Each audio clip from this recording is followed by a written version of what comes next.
Réouverture des axes routiers clés, menace d'épidémie, le point de la situation au Mozambique 10 jours après le passage du cyclone Idai.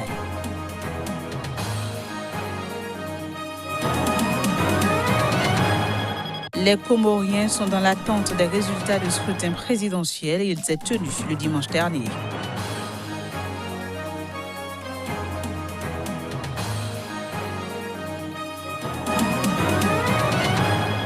Puis le Maroc mobilise 36 pays pour une conférence ministérielle africaine à Marrakech. Elle portera sur la question du Sahara occidental.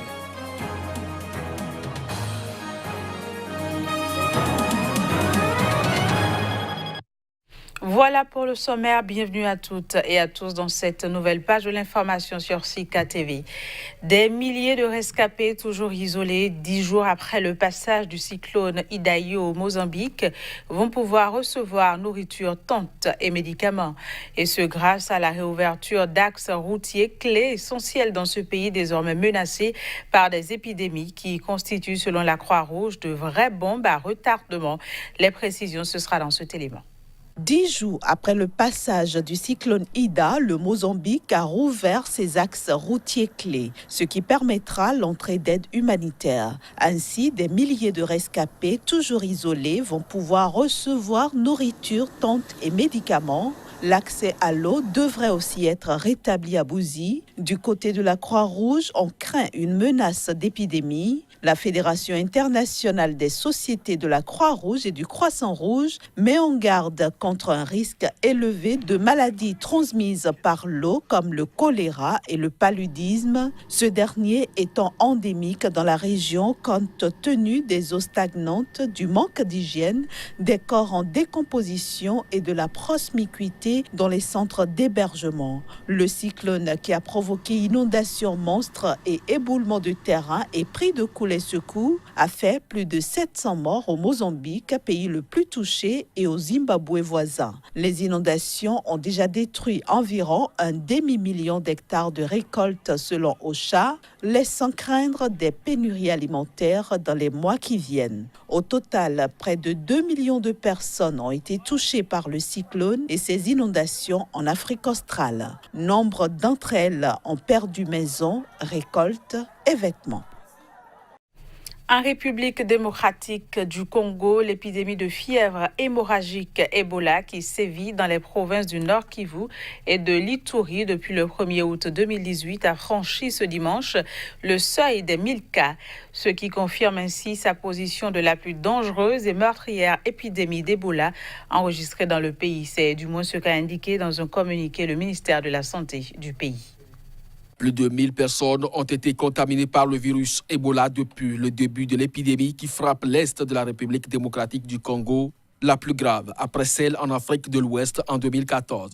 Ce seuil a été franchi après que 10 nouveaux cas confirmés aient été enregistrés à Vuoyi, Katwa, Butembo, Beni et Lubero.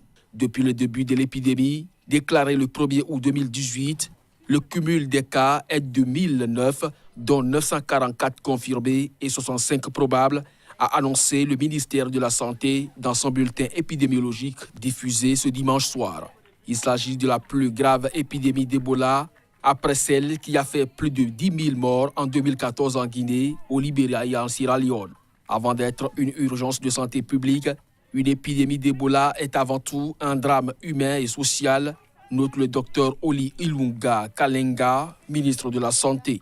Il s'est néanmoins félicité du fait que la riposte conduite par le ministère de la Santé, en collaboration avec ses partenaires, ait permis de limiter l'extension géographique de l'épidémie pendant plus de 8 mois.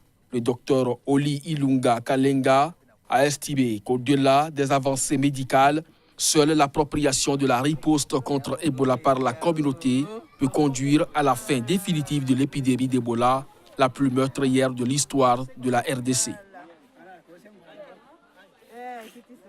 Ethiopian Airlines garde sa confiance dans le constructeur américain Boeing malgré le crash d'un de ses 737 MAX 8 le 10 mars dernier. L'annonce a été faite ce lundi par le PDG de la compagnie aérienne. Ce crash, le deuxième survenu en l'espace de 5 mois, faut-il le rappeler, a conduit à l'immobilisation de ce modèle à travers le monde entier. Reportage. Malgré la tragédie, Boeing et Ethiopian Airlines continueront d'être liés à l'avenir. C'est ce qu'a déclaré son président-directeur général à travers un communiqué rendu public ce lundi par la compagnie aérienne. Cette prise de parole du patron d'Ethiopian Airlines intervient 3 jours après que la compagnie indonésienne Garuda eut annoncé son intention de renoncer à une commande de 49 appareils de ce modèle, car les passagers de Garuda ont perdu confiance dans le 737 MAX 8. Le vol ET302 reliant Addis Abeba à Nairobi s'était écrasé le 10 mars dernier, quelques minutes après le décollage de la capitale éthiopienne, causant la mort de 157 personnes. Mais fin octobre, 189 personnes avaient déjà trouvé la mort quand un 737 MAX 8 de la compagnie aérienne Lion Air s'était abîmé en mer de Java. S'appuyant sur l'analyse des boîtes noires de l'appareil, la ministre éthiopienne des Transports a évoqué des similarités claires dans les 2 accidents. Des premiers éléments de l'enquête sur Lion Air ont mis en cause un dysfonctionnement du système de stabilisation en vol destiné à éviter un décrochage de l'avion. Le Boeing 737 MAX a été vendu à plus de 5000 exemplaires dans le monde et seulement 376 d'entre eux ont été livrés à ce stade, selon le constructeur. Il faut dire qu'Ethiopian Airlines doit encore en recevoir 29.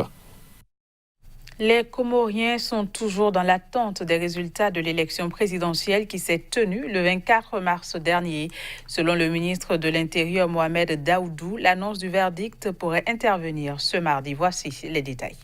Les résultats du premier tour de l'élection présidentielle se faisaient toujours attendre ce mardi aux Comores, dans un climat de vive tension entre le camp du sortant Azali Assoumani, déterminé à l'emporter, et ses adversaires qui crient à la fronde généralisée. Alors que le décompte des suffrages était toujours en cours ce lundi matin au siège de l'Assemblée nationale à Moroni, transformé en centre de dépouillement, le ministre de l'Intérieur, Mohamed Daoudou Keki, a déclaré que l'annonce du verdict pourrait intervenir dès ce mardi. Dans l'attente des résultats, les forces de l'ordre ont violemment dispersé ce lundi une manifestation de l'opposition qui accuse le chef de l'État sortant, Azali Assoumani, d'avoir orchestré une fraude généralisée pour se faire réélire dès le premier tour de la présidentielle. L'intervention a fait 12 blessés légers dans les rangs de l'opposition, dont 3 candidats. Le ministre de l'Intérieur a justifié le recours à la force par la nécessité de maintenir l'ordre public. Quelques heures avant la clôture du vote ce dimanche, les 12 candidats qui affrontaient le colonel Azali Assoumani ont dénoncé une mascarade et appelé à la résistance. Ce journal se poursuit en Côte d'Ivoire. Pascal Afine-Guessant, président du Fonds populaire ivoirien FPI, a déclaré ce week-end qu'il était candidat à la candidature du FPI pour l'élection présidentielle du mois d'octobre 2020. Il a cependant précisé qu'il maintiendrait sa candidature à la seule condition que l'ancien président Laurent Gbagbo ne se présente pas. La succession du président Alassane Ouattara, qui n'a pas exclu de briguer un 3e mandat, est déjà dans toutes les têtes en Côte d'Ivoire.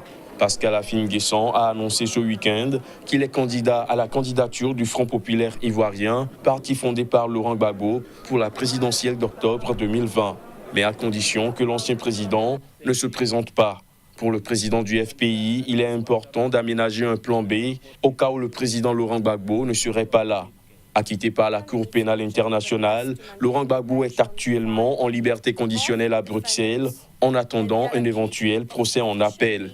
Le FPI est secoué depuis 2013 par une crise interne entre des réformateurs dont Pascal Afine-Guessant qui veulent tourner la page Gbagbo et ont pris la tête du parti à la suite d'une décision de justice et des historiques qui restent sur une ligne d'opposition dure au président ivoirien Alassane Ouattara et qui boycottent les différents scrutins électoraux et se présentent comme les gardiens du temple.